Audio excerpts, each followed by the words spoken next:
RCB జట్టు విజయోత్సవ వేడుక పెను విషాదం మిగిల్చింది. బెంగళూరులోని చిన్నస్వామి స్టేడియం వద్ద అపశృతి చోటు చేసుకుంది. తొక్కిసలాటలో 11 మంది మృతి చెందగా 50 మందికి గాయాలయ్యాయి. కెపాసిటీకి మించి భారీ స్థాయిలో క్రికెట్ అభిమానులు తరలిరావటం ఒక్కసారిగా స్టేడియంలోకి వెళ్లేందుకు దూసుకెళ్లారు. దీంతో అభిమానులను అదుపు చేసేందుకు పోలీసులు లాఠీచార్జ్ చేయడంతో తొక్కిసలాట జరిగింది.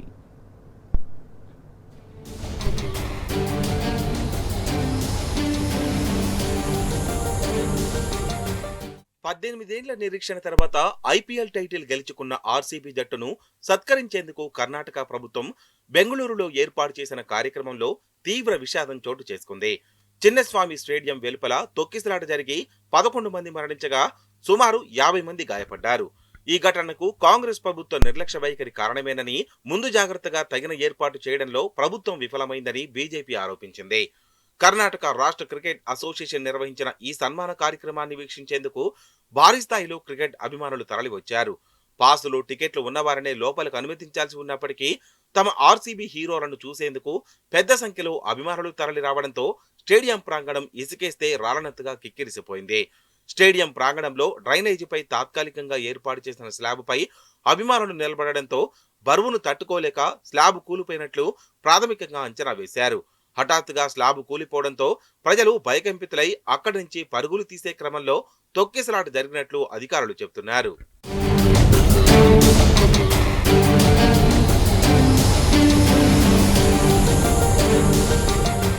తొక్కిసలాట ఘటనపై సీఎం సిద్ధరామయ్య బాధ్యతారాహిత్య వ్యాఖ్యలు చేశారు.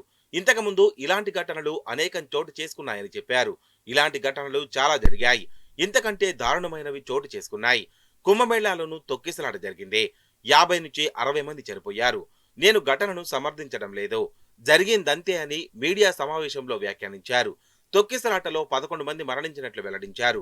ఘటనపై డిప్యూటీ కమిషనర్ స్థాయి దర్యాప్తునకు ఆదేశించినట్లు ఆయన తెలిపారు. తొక్కిసలాటలో ప్రాణాలు కోల్పోయిన వారి కుటుంబాలకు 10 లక్షల చొప్పున నష్టపరిహారం అందజేస్తామని ముఖ్యమంత్రి ప్రకటించారు. క్షతగాత్రులకు ఉచితంగా వైద్యం అందజేయనున్నట్లు తెలిపారు.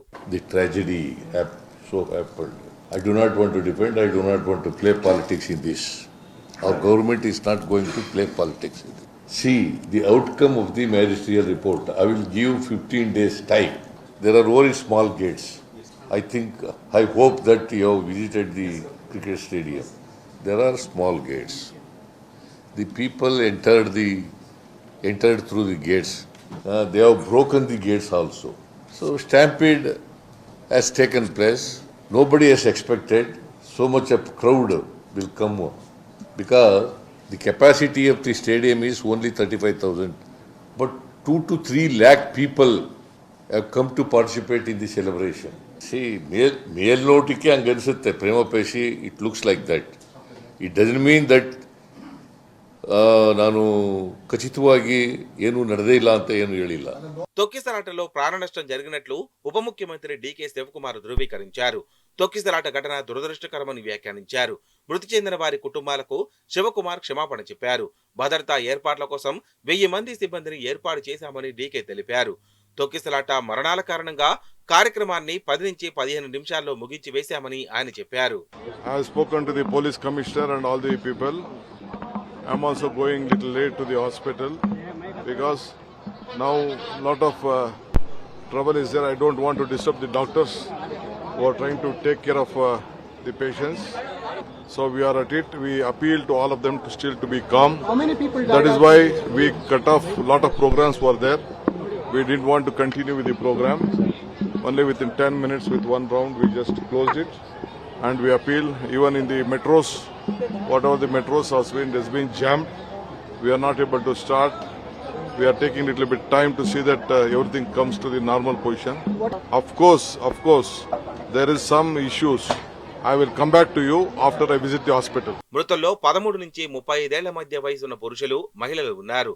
బౌరింగ్ దవాఖానాలో 6 మరణించినట్లు ధృవీకరించారు.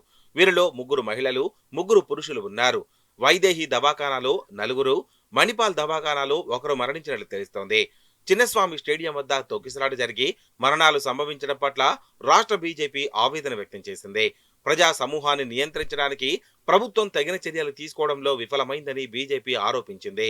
ప్రజలను నియంత్రించే చర్యలు లేవని, కనీస మౌలిక సౌకర్యాలు కల్పించలేదని, దీంతో కల్లోలం ఏర్పడిందని బీజేపీ పేర్కొంది. ముఖ్యమంత్రి సిద్ధరామయ్య, ఉప ముఖ్యమంత్రి డీకే రీల్ షూటింగ్ లో క్రికెటర్లతో ఫోటోలు దిగడంలో బిజీగా ఉన్నారని విమర్శించింది.